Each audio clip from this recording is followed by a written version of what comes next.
ጤና ይስጥልን እንዴት አላችሁ? እንግዲህ ትናንት ባወራነው መሰረት በጣም ብዙ ሪያክሽኖች ከእናንተ አግኝቻለሁ። ያው ላይክ፣ ሰብስክራይብ፣ ሼር ማድረጋችኋል፣ ኮሜንትም ጽፋችኋል። በተቻለ መጠን እኔም እንግዲህ ሪስፖንድ ለማድረግ ሞክሬያለሁ። ስለዚህ ዲቴል መወራት ያለባቸው ጉዳዮች ካሉ አሁንም መጠየቃችሁን ቀጥሉ። ቴንክ ዩ ቬሪ ማች በጣም ለሁላችሁም ያላደረጋችሁ ለተባበራችሁ የተለያዩ ስራዎችን ለመስራት የሞከራችሁ እጅጉን አመሰግናችኋለሁ። አሁንም ደግሞ የምነግራችሁ በምንም አይነት ሁኔታ በምንም አይነት አጋጣሚ ሰዎች የፈለጉትን አይነት ነገር ሊያወሩ ቢችሉም በፈለጉት ልክ ሀሳባቸውን ለማጋራት ቢሞክሩም እውነቱን ነው የምነግራችሁ። ትክክለኛው መረጃ ነው ማጋራት የምቀጥለው። ምክንያቱም እናንተ እኔን አምናችሁ እኔም እናንተን ተማምኜ ስለሆነ በሁለታችን በኩል ያለው ነገር ፕሩፍ የሚደረግ ነው። ችግሮች ሊኖሩ ቢችሉ እንኳን ፕሩፍ መደረግ የሚችሉ ናቸው። ስለዚህ የፐርስፔክቲቭ ችግር አለን ብላችሁ ስታስቡ መጠየቅ ነው። እናንተም ደግሞ እኔን ጠይቅኛላችሁ፣ እኔም መልሼ ራሱ እናንተም ጠይቃችኋለሁ። ስለዚህ እኩል ለእኩል የምንማማርበት ፕላስ ደግሞ በተለየ መንገድም ቼክ የምንደራረግበት ነው። ሰው አይ አፕሪሺየት ዩ ሁላችሁም። አንዳንድ ደግሞ ትንሽ ሎጂካል ያልሆነ አስተያየት የምትሰጡ ሰዎች ያ ማለት እንደው ዝም ብላችሁ በይሆናል አይነት ወይም ደግሞ እንደዚሁ በግምት ምናምን እንደሱ አይነት ነገር ባይሆን ጥሩ ነው። ሲንስ ዊ አር ወርኪንግ በጣም ፖዚቲቭ በሆነ መንገድ በጣም ክሪቲካል በሆነ መንገድ ነው የምመለከተውም። የእናንተን ኮመንት ቀለል አድርጌ የምመለከተው አይደለም። እኔም ለምናገረው ነገር ኦነስትሊ ስፒኪንግ አስተማማኝ ካልሆነ በጣም ብዙ መረጃዎች አሉ። አሁን እዚህም እዛም የሚመጡ የምመለከታቸው በኤምባሲም በምናምንም ግን ከራሳቸው ጥቅም አንጻር ይሆናል በሚል ለእናንተ ብዙ አልናገርም፣ ዝም ብላችኋለሁ ማለት ነው። ሰው በዛ ልክ ነው የምጠነቀቀው። እናንተም ኦፍኮርስ በዛ ልክ ነው እኔን የምታምኑት እና አይ ታንክ ዩ ፎር ኦል ለሁላችሁም ነው የማመሰግነው። ግን አንዳንዶች ደግሞ ቶክሲክ የሆነ ሀሳብ የምትሰጡ አሉ። ግን እሱን ትታችሁት ወደ እኔ ወደ ማይ ፖይንት ብትመጡ ኢዝ ቤተር። ወደ እኔ ፖይንት እንኳን ባትመጡ ልዩነት ካላችሁ ልዩነታችሁን በጣም ሎጂካል በሆነ መንገድ ሪዝናውት በሆነ መንገድ ሪዝናውት አድርጋችሁ ብትሰጡኝ ኦኬ እንደዛ ስላሰቡ ነው የሚል ነገር ይኖራል። ድፍን ባለ መንገድ ከሆነ ልክ አሁንም አምና አኪዚንግ ዩ እየከሰስኳችሁ አይደለም። ዛሬ ፕሬዚዳንት ዶናልድ ትራምፕ እንግዲህ በጣም አስቸጋሪ ሁኔታ ውስጥ እንዳሉ ሳይታለም የተፈታ ነው። እነ ቱልሲ ጋባርድ ከትራምፕ አድሚኒስትሬሽን ውስጥ ከትራምፕ አስተዳደር ውስጥ ከሪፐብሊካኖቹ አስተዳደር ውስጥ በጣም ቁልፍ ሚና ሊጫወቱ የሚችሉ ቁልፍ ሚና የነበራቸው ትልቅ የፖለቲካ ኮሚትመንት የነበራቸው እንግዲህ የናሽናል ኢንቴሊጀንስ የብሔራዊ ደህንነቱ የብሔራዊ ስለላ ማለት እንችላለን ኢንቴሊጀንስ ወይም ደግሞ የናሽናል የብሔራዊ እንግዲህ ከዚህ ከስለላ ከደህንነት አንጻር አብረው የሚሰሩ ናቸው። እሳቸው ጀነራል ዳይሬክተር ከስልጣን ለቀዋል። ለምን ለቀቁ? በጣም በርካታ መነጋገሪያ ጉዳዮች አሉ። ግን በዋናነት እሳቸው ከባላቸው ከዚህ የአጥንት ካንሰር ሬርሊ የሚከሰት ነው ከእሱ ጋር በተገናኘ ነው ምክንያት አድርገው ያቀረቡት። ግን ደግሞ የፕሬዚዳንት ዶናልድ ትራምፕ አስተዳደር እነ ቱልሲ ጋባርድ ላይ የተለያዩ ጥያቄዎች እንዳለው ወይም ደግሞ እንደነበረው ከዚህ ቀደም ስናስታውስ ነበረ። ምክንያቱም እኚህ ሴት በጣም ቁልፍ ዴሞክራት ነበረች። የዴሞክራቶቹ ደጋፊ የነ ባይደን ደጋፊ ነበረች። በመጨረሻ ነው ወደ ሪፐብሊካኖች 2024 ላይ መታ ከፕሬዚዳንት ዶናልድ ትራምፕ ጋር የብሔራዊ ደህንነቱን እንድትመራ እንግዲህ እድሉን ያገኘችበት በሚኒስትርነት ስራውን ትልቅ ቦታ በዳይሬክተርነት ትልቅ ስራ የተሰጣቸው።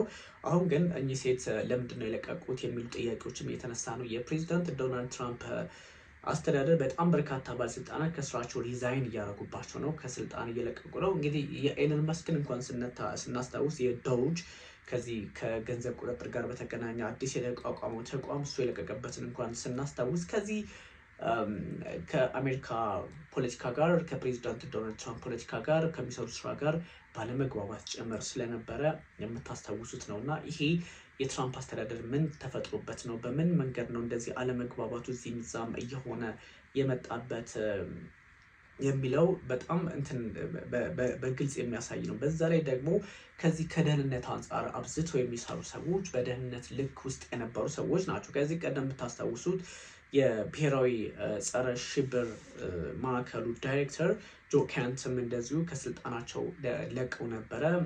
እንግዲህ ከኢራን ፖስት ነው ኢሚተንት ትሬት ወይም ደግሞ ከዚህ ከአሜሪካና እስራኤል ከፈጸሙ ጥቃት ጋር በተገናኘ በተለያየ መንገድ ይሄ ነገር የትራምፕ አስተዳደር ማድረግ የለበትም ከሚል ከዚህ ከጦርነቱ ጋር በተገናኘ ነበረ ሪዛይን ያደረጉት ወይም ደግሞ ከስልጣን የለቀቁት። ስለዚህ አሁን ደግሞ የብሔራዊ ደህንነት እንግዲህ ዳይሬክተሯ ደግሞ ድጋሚ ስትለቅ ምንድን ነው በተለይ ደግሞ የካውንተር ቴሮሪዝሙ ዳይሬክተር ጆ ከንት እሳቸው ስልጣን ሲለቁ ምንድን ነበረ ለምንድን ነው የሚለውም እናስታውሰው ነው። ከዚህ ከኢራን ጦርነት ጋር በተገናኘ እንደነበረ ታስታውሳላችሁ።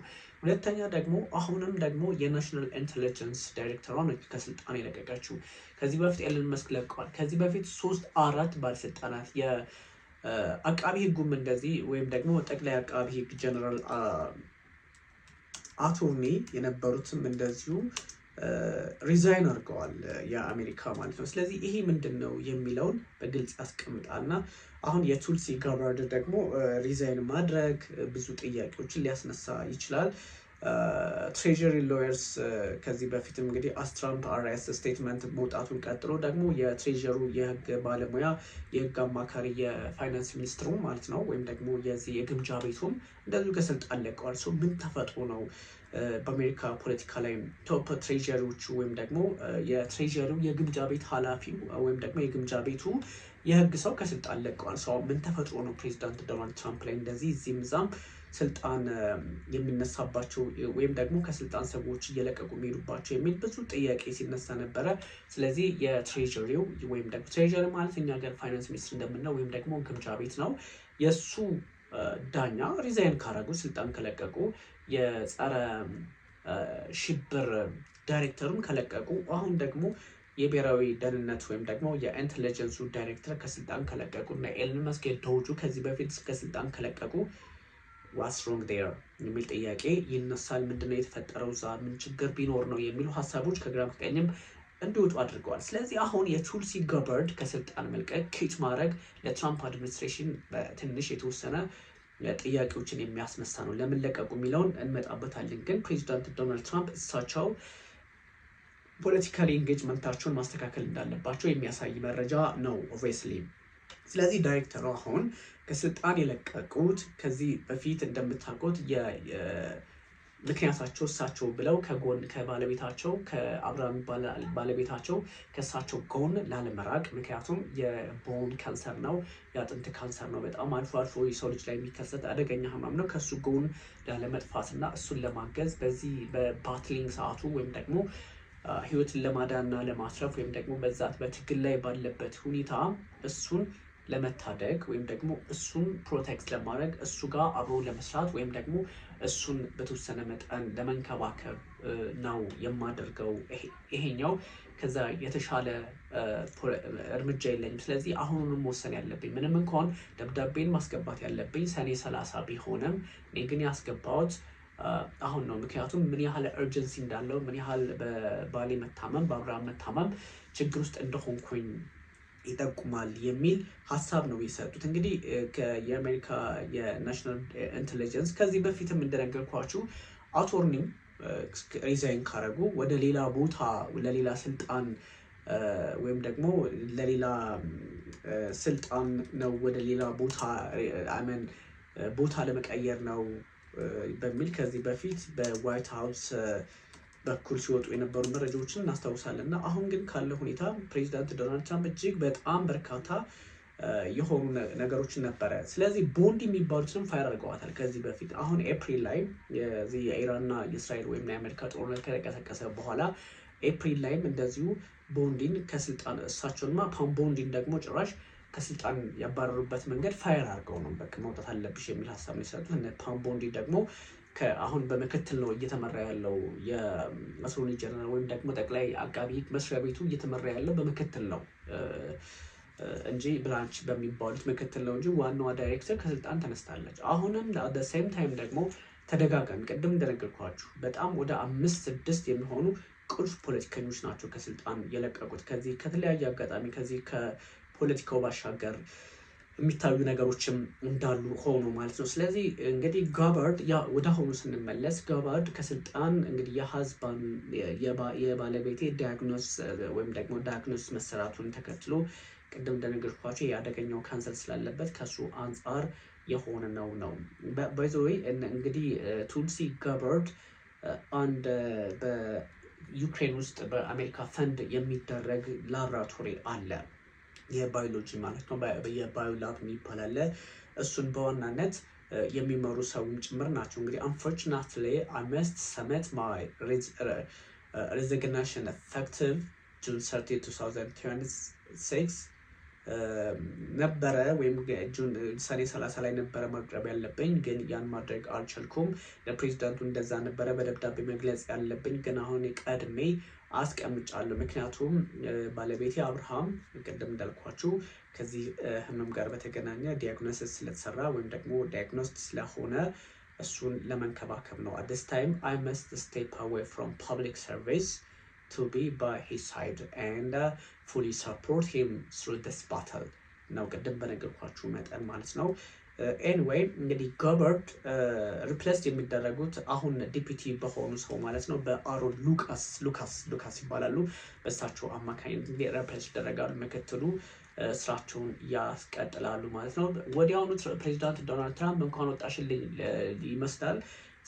በዚህ አድሚኒስትሬሽናቸው በጣም እየታመሰ ነው። ከዚህ ከኢራን ጦርነት ጋር በተገናኘ በጣም እጅጉን እየታመሰ የሚገኝ ነው። ከዛ አንጻርም እንኳን በሚል መንገድ ወዲያውኑ ትራምፕ በትሩ ሶሻል ሚዲያቸው ላይ ቱልሲ has done an incredible job and will miss her የሚገርም እና በጣም አስደናቂ የማይታመን ትልልቅ ስራዎችን ሰርታለች፣ እናፍቃታለን፣ ግን በሄደችበት ሁሉ በጎ ነገር እመኝላታለሁ የሚል ሀሳብ ነው የሰጡት። ይሄኛው የፖለቲካ ሂደቱን በተወሰነ መጠን ለማብረድ ይመስላል፣ ግን በጣም ፖለቲካሊ ልዩነት እንዳለ ይጠቁማል። እንግዲህ ዴሞክራት ነበረች ቀደም ሲል እንደነገርኳችሁ በጋባርድ በ2022 አንተ ዋይት ሬሲስት ናቸው ጸረ ነጭነት በሚባልም ጭራሽ ጋባርድን ቱልሲ ጋባርድ ጥያቄ የሚነሳባቸው ዴሞክራት ነበሩ። ከዛም በኋላ ግን እንግዲህ ፕሬዚዳንት ዶናልድ ትራምፕን ኢንዶርስ ያደረገችው ወይም ያደረጉት የደገፈችው 2024 ላይ ነበረ። 2024 ላይ ኢንዶርስ ያደረገችው ፕሬዚዳንት ዶናልድ ትራምፕ then claiming the only he could walk us back from the brink of war የሚል ከጦርነት ጫፍ እንግዲህ ሊታደጉን የሚችሉት ፕሬዚዳንት ዶናልድ ትራምፕ ብቻ ናቸው የሚል እምነት ነበራቸው። በዛ ልክም እንግዲህ ቱልሲ ጋባርድ ከዴሞክራቶቹ ከነ ባይደን ወደ ትራምፕ ከተቀላቀለች በኋላ በዚህኛው ልክ ሀሳብ ለማጋራት ወይም ደግሞ አንድ ላይ ለመስራት እድሉን አገኘች። አፍተር ኦል ግን ችግሩ ሌላ ሆነ። ያ ምንድነው? መጨረሻ ላይ እንግዲህ በዚህ ምክንያት ሊሆን ይችላል ተብሎ ቢታሰብም ግን የፕሬዚዳንት ዶናልድ ትራምፕ አሁን አስተዳደሩ የሚወስዳቸው እርምጃዎች፣ የሚወስናቸው ውሳኔዎች፣ የሚያሳልፋቸው ለጦርነት የቀረቡ እርምጃዎች እና አካሄዶች፣ ውሳኔዎች እነዚህ በጣም ሪፐብሊካኖች ውስጥም የተለያዩ አለመግባባቶችን እየፈጠሩ የሚገኙ ጉዳዮች ሆነዋልና ይሄን እስኬፕ ለማድረግም ይመስላል። ስለዚህ እንደውም ቱልሲ ጋባርድ ከዚህ ቀደም እንደነገርኳችሁ ዴሞክራት ነበሩ። ከዛ ሪፐብሊካን አየችው የአሜሪካን ፖለቲካ በቃ ሪዘን ላርቅ የሚመስል ነገር አለ። ስቴፖቹ 1 2 3 ሶስተኛው ከስልጣን መልቀቅ እየሆነ መጥቷል እና በዛ ልክ የፕሬዚዳንት ዶናልድ ትራምፕ አስተዳደር ኦብቪየስሊ ታምሷል። የፕሬዚዳንት ዶናልድ ትራምፕ ፖለቲካቸው በጣም ፈታኝ እየሆነ መጥቷል። ምክንያቱም በቻይና ፖለቲካ ውስጥ የሚታመን ነገርም የላቸውም። አንድ ላይ እንደምታውቁት ከሺ ጂንፒንግ ጋር የተለያዩ ሀሳቦችን ከተለዋወጡ በኋላ ተስማምተናል ካሉ በኋላ አፍተር ኦል ደግሞ ለታይዋን ፕሬዚዳንት ዊሊያም ላይ ለሚባሉት ለእሳቸው ስልክ ደውዬ እናገራለሁ። የምነግራቸው ነገር አለ ከፕሮቶኮል ውጭ ነው። ከዚህ በፊት የአሜሪካ ፕሬዚደንቶች ከነ ዊሊያም ላይ ጋር የስልክ ውይይት አድርገው አያውቁም ነበረ። ትራምፕ ግን ለመጀመሪያ ጊዜ እንደሚያደርጉት አሳወቁ። ይሄኛው ትንሽ የፖለቲካ መንገዱን ሌላ ጫና ውስጥ የጉንፋን ስሜት ስላለኝ ነው ሌላ ጫና ውስጥ አስገቡት ማለት ነው። እና ይሄኛው ግን ቱልሲ ጋባርድ የለቀቁበት ምክንያት ምንድን ነው በሚል አንዳንድ ሀሳቦችን ስመለከት ነበረ። እንግዲህ እሳቸው ወይም ደግሞ የአሜሪካው ፕሬዚዳንት ከዚህ በፊት ቦንዲንግ የጠቅላይ አቃቤ ሕግ ከስልጣን ስትለቅ ወደ ሌላ ቦታ ወደ ተሻለና ለራሷ ፕሮቴክት ማድረግ ወይም ደግሞ ምሳሌያዊ ነገር አላት በሚል ምክንያት ነበረ። አሳማኝ አልነበረም፣ ግን ትራምፕ እሱም ብለው ነበረ። ይሁን እንግዲህ ኦኬ። ከዛም በኋላ ሎየሮቹ ለቀቁ። ቅድም የነገርኳችሁ የአንታይ ከዚህ ከሽብር ጋር በተገናኘ ስራ የሚሰሩት ወይም ደግሞ የጸረ ሽብር ዳይሬክተሩ እሳቸውም እንደዚሁ ከንት ማለት ነው ከስልጣን ለቀቁ። ምንድነው የተፈጠረው የሚል ጥያቄዎች ሲነሱ ነበር። አሁን ጋባርድ ግን ከትራምፕ አስተዳደር ጋር አለመግባባት እንደነበራቸው ሁሉም አለመግባባት አሉ ባይዘዊ ፕሬዚዳንት ዶናልድ ትራምፕ በሚያደርጓቸው አንዳንድ ነገሮች ላይ አብዛኛው ግሬትፉል ያልሆነ ነገር አላቸው። ምክንያቱም አኮርዲንግ ቱ አንዳንድ ነገሮች ስንመለከት በዋሽንግተን ፖለቲካ ውስጥ ሩመርስ አሉ፣ የሆነ ጭምጭምታ ነገሮች አሉ የሚወጡ። አንደኛው ቱልሲ ጋባርድ ከስልጣን የመልቀቃቸው ሚስጥር ኦብቪየስሊ ባለቤታቸው ታመዋል፣ ባለቤታቸው ጫና ውስጥ ናቸው ይታወቃል። ግን የባለቤታቸው መታመም እንዳለ ሆኖ ቀደም ሲል ነው አለመግባባቱ የተፈጠረው። ስልጣንም ከያዙ በኋላ ወደዚህ ያለው ትራምፕ ልክ ያልሆነ አካሄድ አላቸው። እሷን ወይም ደግሞ ቱልሲ ጋባርድ የኢንቴሊጀንሱ ዳይሬክተር ሆነው የደህንነቱ ዳይሬክተር ሆነው ሳለ ለምን ብዙ ጉዳዮች ላይ አልተወያዩም? ብዙ ጉዳዮች ላይ እውቀቱ የላቸውም ወይም እውቅና የላቸውም የሚል ጥያቄ ይነሳ ነበረ። ስለዚህ ጋባርድ በትራምፕ አስተዳደር ወይም ደግሞ የትራምፕ አስተዳደር ቁልፍ ሰዎች በሚባሉት ልክ እንደነ የውጭ ጉዳይ ሚኒስትሩ ማርኮ ሩቢዮ፣ ፔት ሄግሴት የመከላከያ ሚኒስትሩ ወይም የጦር ሚኒስትሩ ወይም የፔንታጎኑ ኃላፊ፣ እነዚህን የመሳሰሉ ቁልፍ ባለስልጣናት በጉዳዮች ላይ አያማክሯቸውም። ራሳቸው ትራምፕም ችላ ያሏቸው ናቸው። ስለዚህ እኔ በይስሙላ ለምን እዛ ላይ እቆያለሁ የሚል አቋም ያላቸው ይመስላል የሚል ሀሳቦችን ከዚህ በፊት ስመለከት ነበረ። ሊሆን ይችላል። ኤኒዌይ እነዚህ ባለስልጣናት በተለይም ደግሞ በቬንዙዌላ ፕሬዚዳንት ኒኮላስ ማዱሮ ላይ ጥቃት ሲፈጸም ቬንዙዌላ ላይ ማለት ነው፣ ስለሱም እውቅና የላትም። የኢራኑ ጦርነት እንደዚሁ ሲቀሰቀስ እውቅና የላትም። እነዚህ ሁለት ምክንያቶች አንድ የኢንተለጀንስ የምክር ወይም ደግሞ ከዚህ ከደህንነት ጋር የተገናኘ ስራ የሚሰራ ሰው ወይም ደግሞ የዛ ዳይሬክተር ሆኖ አባል ሆኖ እንኳን ማወቅ አለበት እና እሱ አለመግባባቱ ፈጥሮባቸው ሊሆን ይችላል የሚል ሀሳብም እንደዚሁ ይጋራል። ግን በዋናነት የትራምፕና የጋባርድ አለመግባባት ከዚህ ከኢራኑ ጦርነት ጋር በተገናኘ የተለያዩ ጥያቄዎች ነበሩ። ግን ደግሞ ቱልሲ ጋባርድ ከዚህ ከዩክሬን ውጥረት ጋር በተገናኘም የባይደን አስተዳደር በመተቸት የሚታወቁ ነበረ። ጦርነት ውስጥ ለምን እንገባለን? ጦርነት ልክ ያልሆነ ነገር ነው ወይም ደግሞ አግባብነት የሌለው ጉዳይ ነው በሚል የባይደን አስተዳደር በዩክሬንን መደገፍ የለበትም በሚል ጥያቄ የሚያነሱ ዳይሬክተር ነበሩ። ስለዚህ በመጨረሻም አሁን ከስልጣናቸው እንደተነሱ በራሳቸው መንገድ ማለት ነው ተነግሯል። ስለዚህ ምን ተፈጥሮ ነው ከምን የመጣ ነው የሚሉ ጥያቄዎችም እንደዚሁ ይነሳሉ እና ሜቢ እንግዲህ የብዙ ጉዳዮች ላይ ብዙ ጥያቄዎች አሉ። አሁን ከዚህ ከኪዩባ ጋር በተገናኘ የሚነሱ ጉዳዮች አሉ። የኩባ ላይ እንግዲህ አንዳንድ ጫናዎችን እንደምትመለከቷቸው እነ ፕሬዚዳንት ዶናልድ ትራምፕ ምንድን ነው እያደረጉ ያሉት? ፕሬዚዳንት ዶናልድ ትራምፕ ኩባ ላይ ሊፈጽሙት ያሰቡት ነገር ምንድን ነው? ጥቃት ሊሰነዝሩ ነው ወይስ ደግሞ ምንድን ነው የተፈጠረው የሚሉ ጥያቄዎች በጣም በስፋት ሊወጡ ባሉበት ሰዓት ነው እንደዚህ የሆነውና የፕሬዚዳንት ዶናልድ ትራምፕ አስተዳደር ኦብቪየስሊ ብዙ ፈተናዎች እየገጠሙት ነው። እነዚህ ፈተናዎች ምንድን ናቸው? እነዚህ ችግሮች ከምንድን ነው የመነጩት ከተባለ በዓለም ዙሪያ ላይ የፕሬዚዳንት ዶናልድ ትራምፕ አስተዳደር የሚወስዳቸው እርምጃዎች እና ትራምፕ የሚፈጥራቸው አንዳንድ አስቸጋሪ ለፖለቲከኞችም መገንዘብ አስቸጋሪ የሆኑ ጉዳዮች አሉ። እነሱን ለመፍትሄ ፕሬዚዳንት ዶናልድ ትራምፕ መስራት ነበረባቸው እንጂ ጦርነቱን ማባባስ አልነበረባቸውም በሚሉ ሀሳቦች ናቸው የሚነሱት እና ይሄ የፕሬዚዳንት ዶናልድ ትራምፕ ከስልጣን አብዛኞቹን ባለሙያዎች የማስለቀቅ ነገር ከዚህ ከሚድል ኢስት ጉዳይም ጋር ይገናኛል፣ ከሩሲያ ዩክሬን ጉዳይ ጋር ይገናኛል። በጠቅላላው ግን ከዚህ ከጀርባ ሆነው ከሚሰሩ አንዳንድ ከእስራኤል ጋር ትስስር አላቸው ተብሎ ከሚታሰቡ ባለስልጣናትም ጋር ግንኙነት ያላቸው ጉዳዮች እንዳሉ ይጠቁማል እና ብዙ ሁኔታዎችን ፕሬዚዳንት ዶናልድ ትራምፕ ዛሬ ላይ ቆም ብለው ማሰብ ካልቻሉ ፖለቲካቸውን እንደዚህ በሁለት ዓመት ውስጥ እንግዲህ ለሚቀጥሉት 2 እና 3 ዓመታት እስከ 2028 ማለት ነው በእነሱ አቆጣጠር ምርጫ እስከሚደረግ የተለያዩ የፖለቲካ ግራ ገብነቶች ወይም ደግሞ ግራ የሚያጋቡ ነገሮችን በትራምፕ አስተዳደር ላይ ልንመለከት እንችላለን። ግን የትራምፕ አስተዳደር ቢናጋም ባይናጋም አንዳንድ ሁኔታዎችን ግን ቆም ብሎ ማስተካከል ካለው የፖለቲካ አውድ አንጻር አቅልሎ ማየት ነበረበት። ግን አሁን ስትመለከቱት እዚህም እዛም የሚደረጉ ነገሮች አንዱን የፖለቲካ ጥቅም የራሳቸውን ሰው ሲያመጡ የራሳቸውን ሰው ብለው ከመጡ በኋላ ሲያባረሩ እነዚህ ነገሮች ጫና እየተፈጠረበት እንዳለ ይጠቁማል። እና እነ ቱልሲ ጋባርድ ኢንቴሊጀንሱን እየመሩ ሳለ በካሪቢያን አካባቢ የሚደረገውን ካላወቁ፣ ቬንዙዌላ ላይ የሆነው በሚድል ኢስት ደግሞ ኢራን ላይ ጥቃት ሲሰነዘር ምንም አይነት መረጃው ከሌላቸው፣ አሁን ደግሞ በኪዩባ ጉዳይ ላይ ምንም አይነት መረጃ ከሌላቸው ከነ ፕሬዚዳንት ቭላድሚር ፑቲን ጋር ትራምፕ ምን እያወሩ እንደሆነ ካላወቁ ትንሽ ፖለቲካሊ የአሜሪካ ጉዳይ ችግር ውስጥ ገብቷል ማለት ነው። ስለዚህ ፕሬዚዳንት ዶናልድ ትራምፕ ደግሞ በአንዳንድ ጉዳዮች ላይ ለመፍትሄ እንሰራለን የሚል አቋም የላቸውም። አሁን እንግዲህ ሼክ አድርጓል። የስልጣን መልቀቅ የበዛበት ምክንያትም ኦብቪየስሊ ኮምፎርታብል የሆነ አድሚኒስትሬሽን እንደሌለ ስለሚያሳይ ነው። እና ትራምፕ አንዳንድ ሁኔታዎችን ቀድመው መፍትሄ ይሰጧቸዋል ተብሎ ይታሰብ ነበረ። አሁን ባለው ሁኔታ ግን እሱ አይደለም።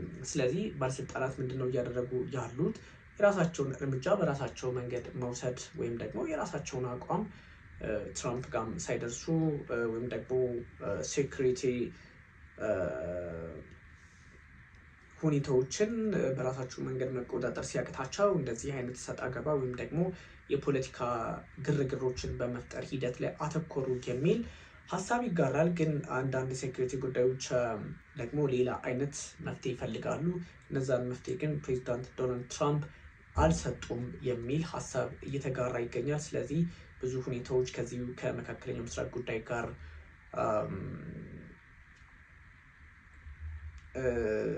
አብሮ የሚታዩ ነገሮች አሉ። ስለዚህ ምናልባት ትራምፕ አንዳንድ ጉዳዮች ላይ ፖለቲካቸውን ማስተካከል፣ አንዳንድ ሁኔታዎች ላይ የራሳቸውን በጎ ነገር መፍጠር ሲገባቸው ውጥረት ላይ አተኩረዋል የሚሉ ጥያቄዎችም እየተነሱባቸው ነው። ግን የፖለቲካል እንግዲህ ነገሮችን መፍትሄ መስጠት እንደሚያስፈልግ እየተነገረ ነው። ይሄኛው ትንሽ መነጋገሪያ ከሆኑ ጉዳዮች መካከል ነው። እናንተ እንግዲህ ያው ላይክ፣ ሰብስክሪፕሽን ማድረጉን ቀጥሉ። በምን ሁኔታ ሊሆን ይችላል ሰው አንዳንድ ጉዳዮችን ደግሞ እንዴት ነው መፍትሄ ሊሰጧቸው የሚችሉት የሚሉ ሀሳቦችም እንደዚሁ ይጋራሉ። ስለዚህ በኢራንና በአሜሪካ መካከል ያሉ ጉዳዮችም እንግዲህ የተባባሱ መምጣታቸውን የሚጠቁሙ መረጃዎች አሉ። ይሄኛውን ደግሞ ነግራችኋለሁ ውድ ተመልካቾች። ቴንክ ዩ ቨሪ ማች እንዴድ እንግዲህ ሁሉም ነገር በእናንተ ነው ሊሆን የሚችለው። እኔም እናንተን አፕሪሺየት አደርጋለሁ። ጀስት አብረን እንስራ። ቴንክ ዩ ቨሪ ማች እንዴድ